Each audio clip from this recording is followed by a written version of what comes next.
اسماء الحسنہ number 1 اللہ یعنی خدا معبود۔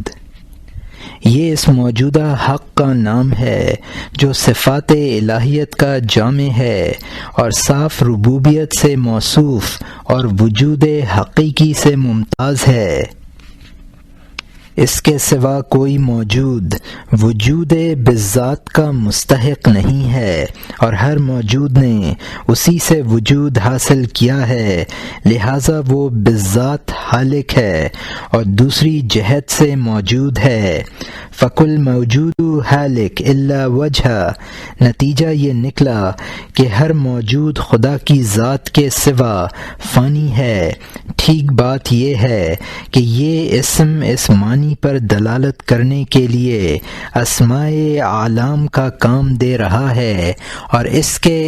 اشتقاق و تعریف کے متعلق جو بعض نے لکھا ہے وہ محض تکلف و تعسف ہے۔ یہاں مترجم نے حاشیے میں لکھا ہے،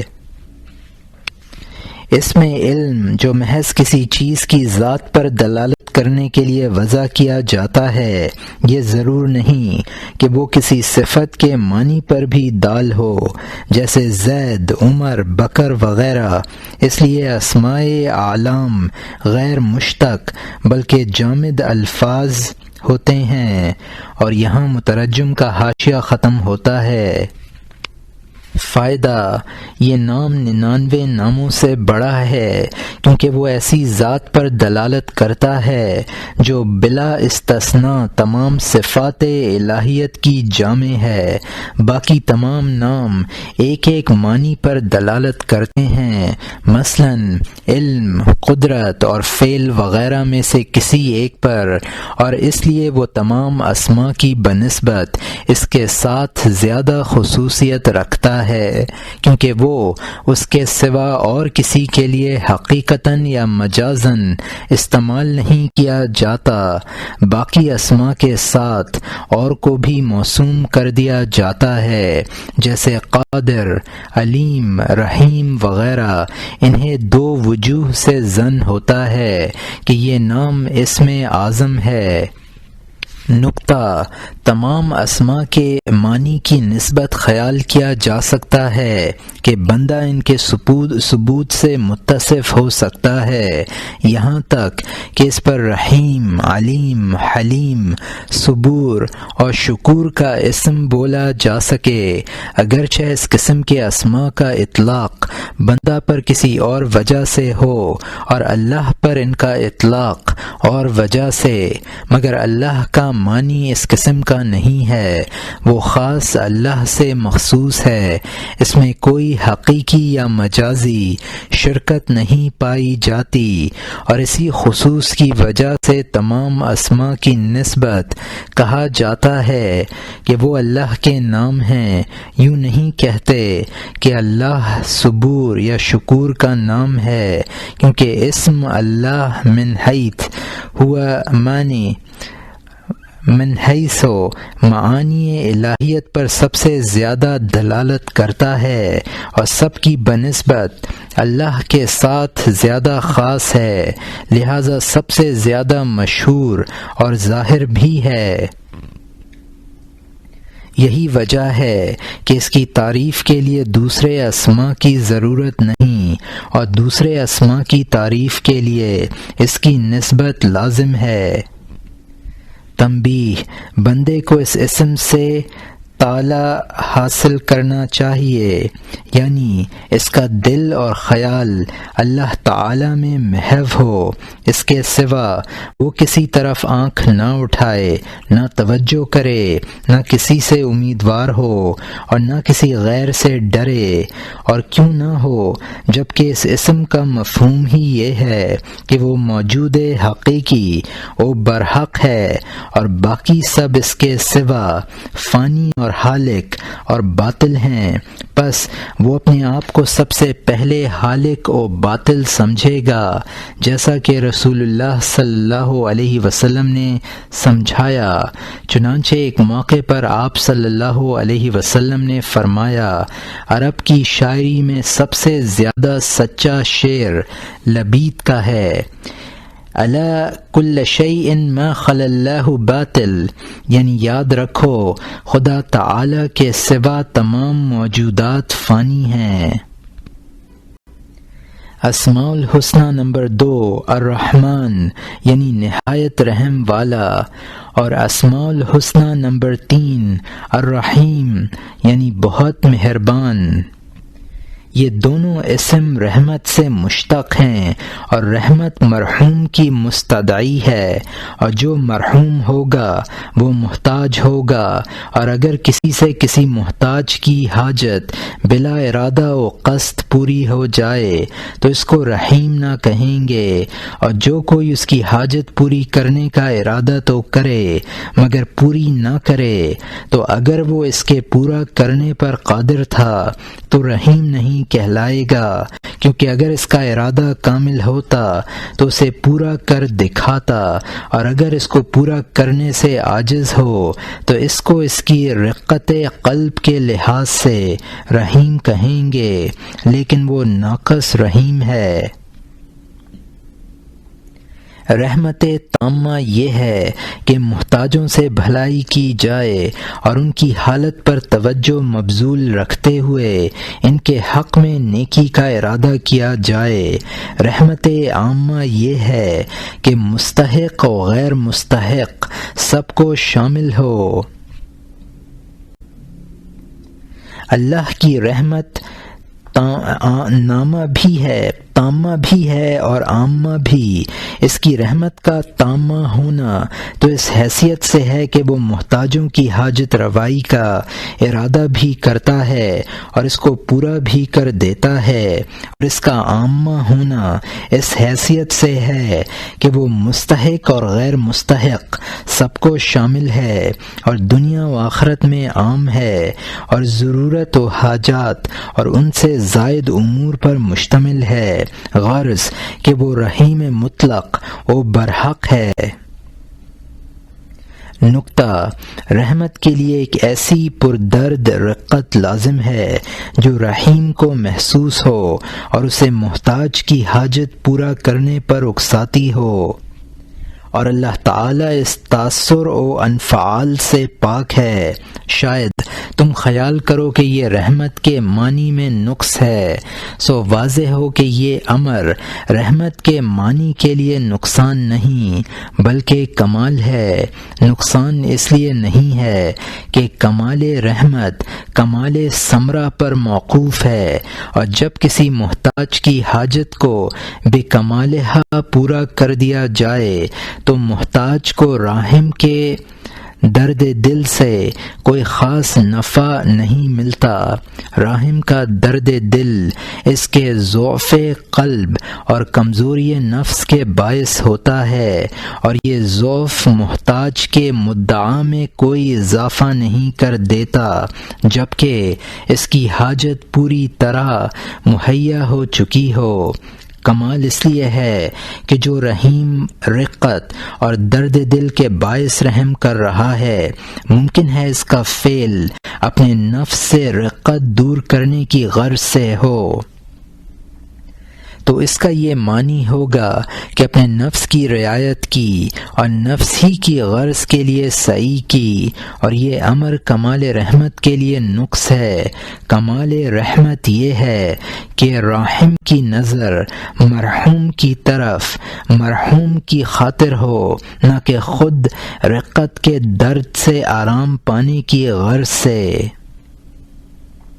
فائدہ الرحمن بنسبت الرحیم کے خاص ہے، اس لیے اللہ کے سوا اور کسی کے لیے استعمال نہیں کیا جاتا،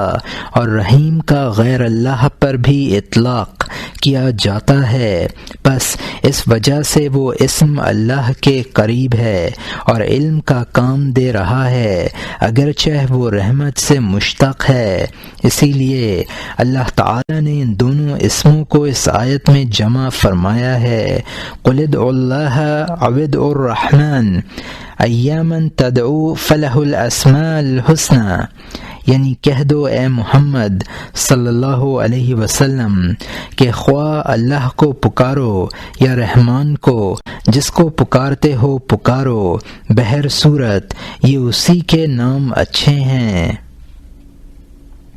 بس اس وجہ سے بھی اور ہمارے اس بیان سے بھی کہ خدا کے شمار کردہ اسماء میں ترادف نہیں ہے، لازم آتا ہے کہ ان دونوں اسموں کے معنوں میں فرق کیا جائے، چنانچہ مناسب یہ ہے کہ رحمان سے ایک خاص رحمت مفہوم ہو جو بندوں کی مقدورات سے بالکل بعید ہو، اور یہ وہ جو سعادت اخرویہ سے تعلق رکھتی ہے۔ بس رحمان وہ ہے جو بندوں پر مہربانی کرتا ہے، اول تو ان کو پیدا کر کے، دوم ان کو ایمان اور اسباب سعادت کی طرف ہدایت کر کے، سوم آخرت میں ان کی بہتری کے سامان کر کے، چہارم ان کو اپنے دیدار سے بہرور کر کے۔ تنبیہ: اسم رحمان سے بندہ کا خاص حصہ یہ ہے کہ وہ اللہ کے غافل بندوں پر رحم کر کے ان کو واعظ و نصیحت کے ذریعے سے نرمی کے ساتھ غفلت کے راستے سے پھیر کر خدا کی راہ دکھائے، اور نافرمان لوگوں کو رحمت کی نظر سے دیکھے، استحقار کی نگاہ سے نہ دیکھے، اور جو برائی دنیا میں واقع ہو اس کو ایسا سمجھے کہ خود اسی کے نفس سے وقوع پذیر ہو رہی ہو، لہذا مقدور بھر اس کے ازالہ میں کوتاہی نہ کرے، محض اس عاصی کے حال پر ترس کھا کر کہ بیچارہ کہیں خدا کے غضب میں گرفتار نہ ہو جائے اور اس کے قرب سے محروم نہ رہے۔ اسم رحیم سے بندہ کا حصہ یہ ہے کہ حسب وسعت بھوکے کا پیٹ بھرے، اپنے پڑوس یا شہر میں فقیر کی حاجت پوری کرے اور اس کی محتاجی دور کرے، خواہ اپنے مال سے یا اپنے رسوخ و وجاہت کے ذریعے سے یا اس کے لیے دوسرے سے سفارش کر کے۔ اگر ان ساری باتوں سے عاجز ہو تو ایسی شفقت و عنایت کے ساتھ دعا اور اظہار ہمدردی سے اس کا ہاتھ بٹائے کہ گویا اس کی تکلیف و مصیبت میں شریک ہے۔ سوال: شاید تم پوچھو کہ جب وہ رحیم بلکہ ارحم الراحمین ہے اور رحیم جب کسی کو مبتلا یا مصیبت زدہ یا سزا یاب یا مریض پاتا ہے اور وہ اس کی حقیقت کو دور کرنے پر قادر ہوتا ہے تو فوراً دور کر دیتا ہے۔ اللہ تعالی تو ہر بلا دور کرنے اور ہر محتاجی کے رفع کرنے اور ہر مرض کے شفا دینے اور ہر تکلیف کے نجات بخشنے کی قدرت رکھتا ہے، اور دنیا امراض، مصائب اور بلیات سے پر ہو رہی ہے جس کو بتمامہا رفع کر دینے پر وہ قادر ہے۔ پھر کیا وجہ ہے کہ اس رحیم نے اپنے بندوں کو ان تکالیف و مصائب میں مبتلا رہنے دیا ہے؟ اس کا جواب یہ ہے کہ چھوٹے بچے کی ماں اس کے پچھنے لگوانے سے گریز کرتی ہے، مگر عقل مند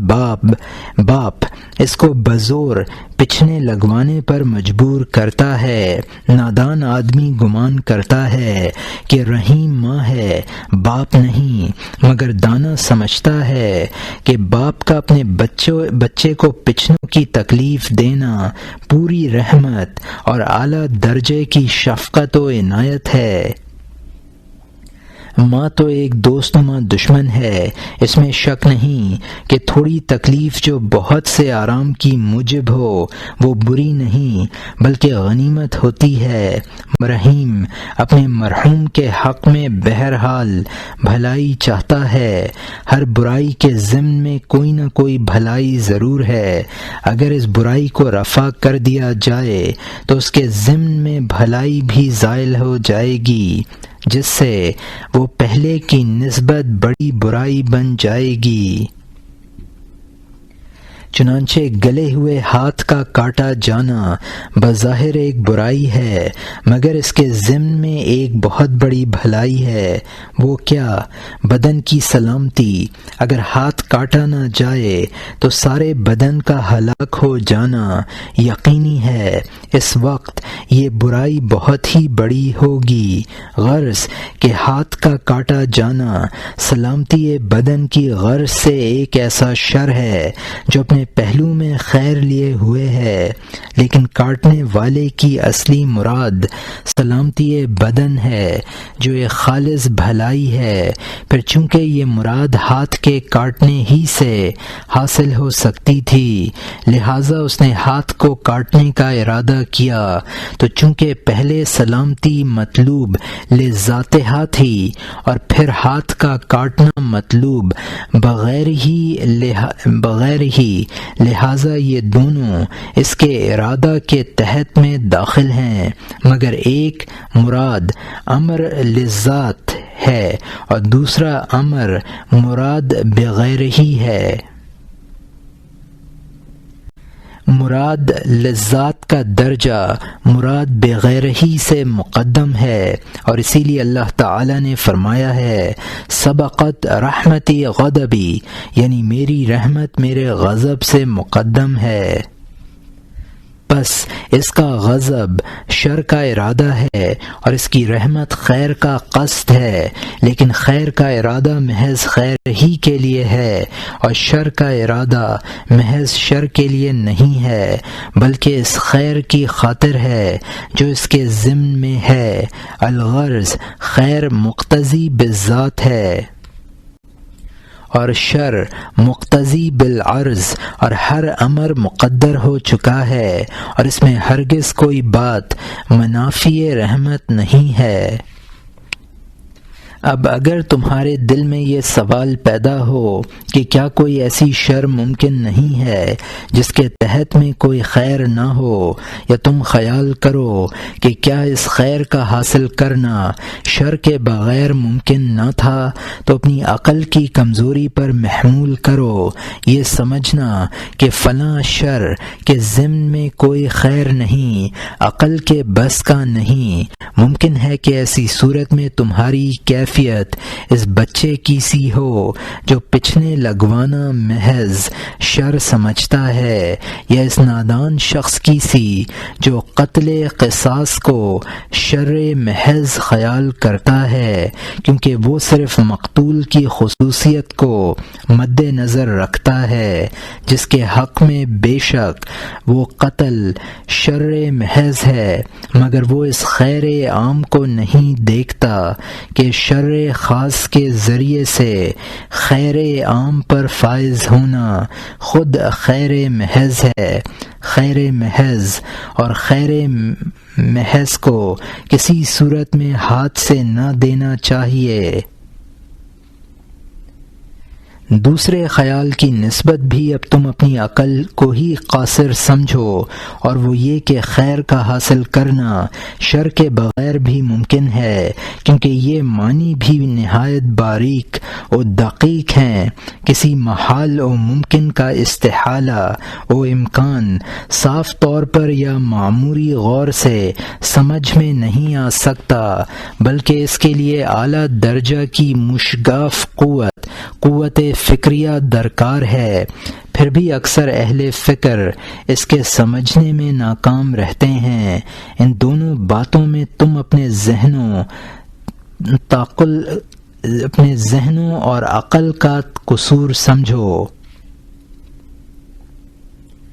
خدا کے ارحم الراحمین ہونے میں مطلق شک نہ کرو اور یقین رکھو کہ اس کی رحمت اس کے غضب پر مقدم ہے، اور اس میں شک نہیں کہ جو کوئی محض شر کے لیے شر کا قصد کرے، خیر کے لیے نہ کرے، وہ ہرگز رحیم کہلانے کا مستحق نہیں ہے۔ اس بیان کے ضمن میں ہم سربستہ راز کا پتہ بتا گئے ہیں جس کو صاف صاف بیان کرنے سے شریعت نے منع فرمایا ہے۔ کنایت اولا من الصراحت، صاحب نظر ہوگا تو خود سمجھ جائے گا۔ شعر: لقد اسمعت لو نادیت حیا ولكن لا حیات لمن تنادی۔ یہ خطاب عام لوگوں سے تھا، میرے دینی بھائی جن کی خاطر یہ کتاب لکھی گئی ہے ان لوگوں سے مستثنی ہیں، وہ خدا کے راز سے آشنا اور اس قسم کی تنبیہات سے مستثنی ہیں۔